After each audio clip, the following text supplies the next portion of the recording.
Assalamualaikum warahmatullahi wabarakatuh. Perkenalkan, nama saya Aisyah Farhana. Saya bersekolah di SD 05 Pasaman. Dan saya tinggal di Jambu Baru, Padang 7. Teman-teman semua, izinkan saya menceritakan sebuah cerita yang berjudul Hikayat Pinang Sundari dan Kain Paniki.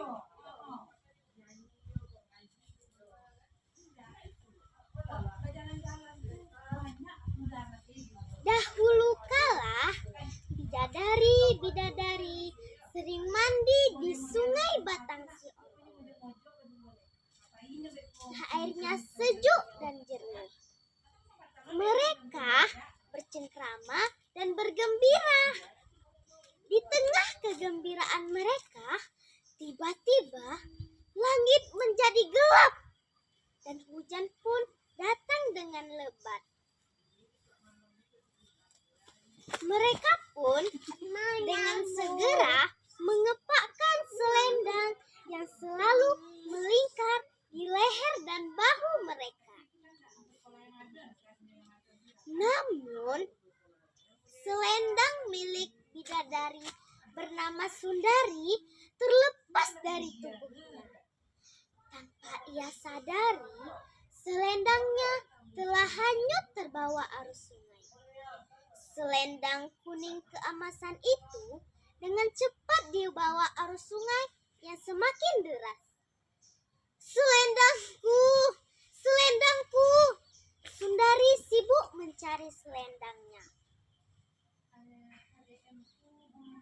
Bidadari yang melihatnya segera turun kembali melihat bidadari malang itu.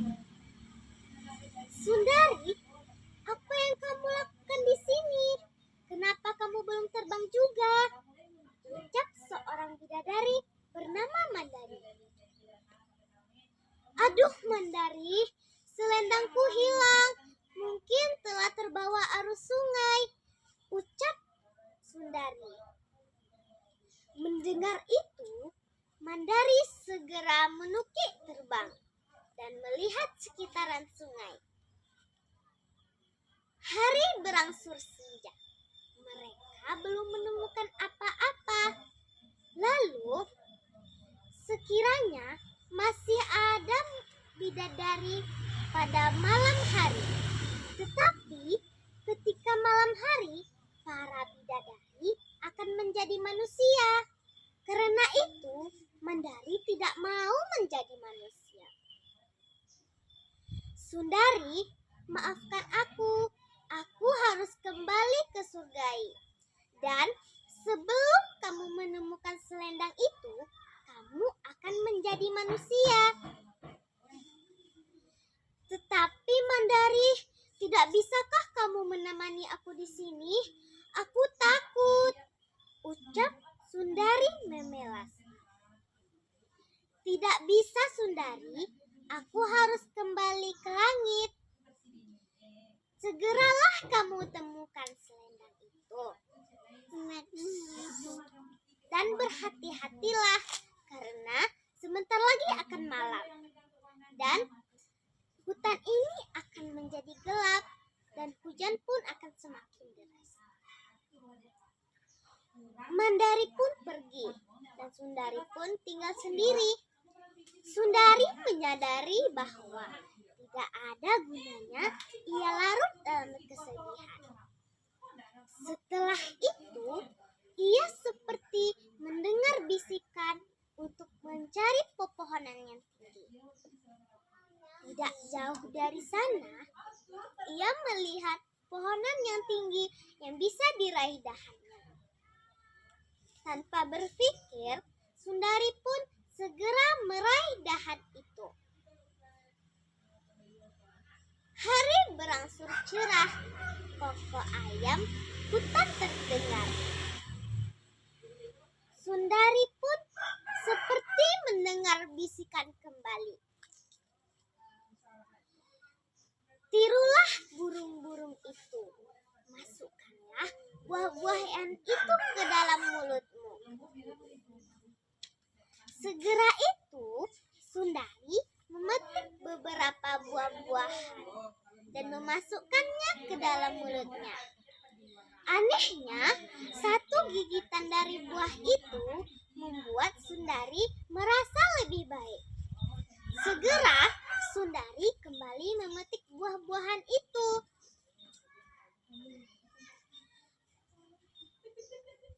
Burung dan angin mulai bernyanyi.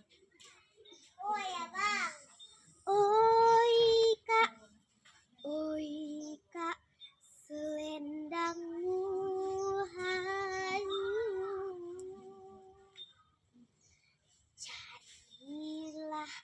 Carilah ke tempat orang melihatnya. Oi kak, selendangmu hanyut.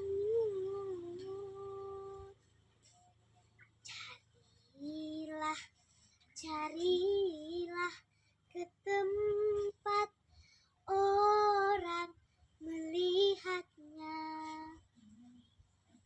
Mendengar itu, Sundari pun bertanya kepada burung-burung. Wahai burung-burung, kemanakah aku harus mencari selendangku? Burung dan angin kembali bernyanyi. Oi kak, hilirlah sungai.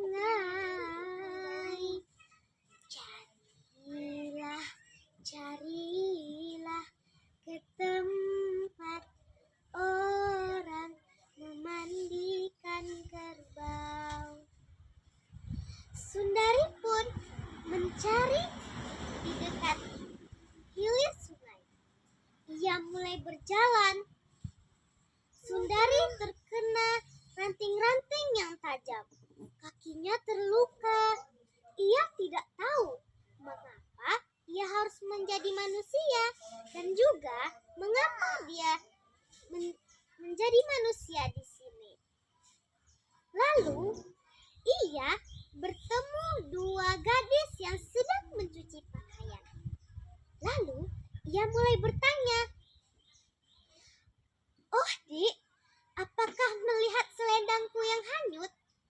Mereka pun terkejut melihat seorang perempuan yang berparas cantik dan suaranya pun merdu.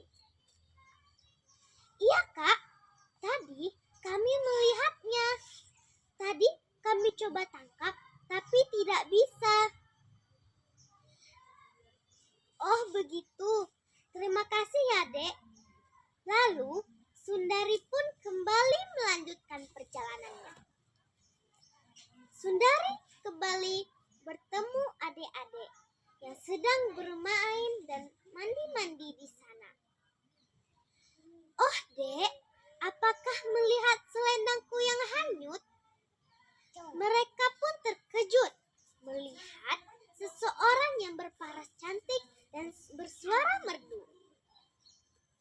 "Iya kak, tadi kami melihatnya, tapi kami takut untuk mengambilnya," ucap anak-anak itu. "Baiklah dek, terima kasih ya." Sundari pun kembali mencari selendangnya. Lalu tibalah ia di sebuah tempat yang ada banyak kerbaunya. Di sana kerbau-kerbau sedang asyik mandi dan dia melihat seseorang yang sedang memandikan kerbau. Dia sudah tua. Sundari pun bertanya kepada nenek-nenek itu, "Oh nek, apakah melihat selendangku yang hanyut?" Nenek itu pun melihat. Dia melihat seseorang yang mirip cucunya yang hilang 16 tahun yang lalu. "Tidak, Cu, nenek tidak tidak melihat apa-apa. Lalu Sundari pun menjawab, "Oh, terima kasih, Hanek." Tidak beberapa langkah dari sana, nenek itu pun memanggil Sundari kembali. "Cu, kamu mau kemana? Singgahlah dulu sebentar di rumah nenek." Sundari berpikir sejenak. Lalu ia menjawab, "Baiklah, Nek, aku ikut bersama nenek." Ia mengikuti nenek itu. Di sepanjang jalan, ia tak henti-henti menanyakan kepada nenek itu. Lama-lama kemudian, sampailah ia di sebuah rumah tua. Atapnya bolong, lantainya bermodalkan tanah. Sundari sedih melihat keadaan rumah nenek itu. Lalu ia sadar bahwa ternyata nenek telah pergi meninggalkannya untuk memandikan kerbau. Ia melihat sekeliling, banyak sekali pohon, rimbun, dan sejuk. Lalu ia melihat ke arah kamar nenek. Lalu ia melihat ada selendang mirip seperti selendangnya. Setelah nenek pulang, ia kembali bertanya kepada nenek. Lalu ia mengambil selendang itu. "Nenek, apakah ini selendang milik nenek?" Dengan berat hati, nenek pun menjawab, "Tidak, Nak, ini bukan selendang nenek, tapi ini nenek dapat saat nenek memandikan kerbau." Dengan segera, Sundari pun mengepakkan selendang itu dan melingkarkan ke leher dan bahunya. Lalu muncullah cahaya yang sangat terang. Nenek pun terkejut. Nenek menyadari bahwa dia bukanlah seseorang yang biasa. Dia adalah bidadari. Di tengah itu, Sundari pun berkata, "Terima kasih ya, Nek, sudah menemukan selendangku. Aku harus kembali ke langit." Hari berganti. Nenek merindukan keadaan Sundari. Di tengah itu, nenek melihat sebuah cawan yang berisikan pinang. Lalu, ia mengambil pinang itu dan dia seperti mendengar suara. "Nek, tanamlah buah pinang ini dan rawatlah agar dia bisa tumbuh." Suara itu mirip Sundari. Panjang, nenek pun segera menanamnya di tepian sungai. Bulan berganti. Biji pinang itu tumbuh dengan rimbun. Buahnya lebat dan rasanya pun beda. Rasa pinang biasa agak sedikit pahit, tetapi pinang ini agak sedikit manis. Tempat nenek memandikan kerbau itu sekarang dinamai Sungai Batang Si Orbo, dan pinang itu dinamakan Pinang Sundari. Sekarang tempat nenek memandikan kerbau itu dijadikan tempat wisata. Letaknya ada di Ujung Gading, Pasaman Barat. Teman-teman tahu Ujung Gading tidak? Saya lahir juga loh di Ujung Gading.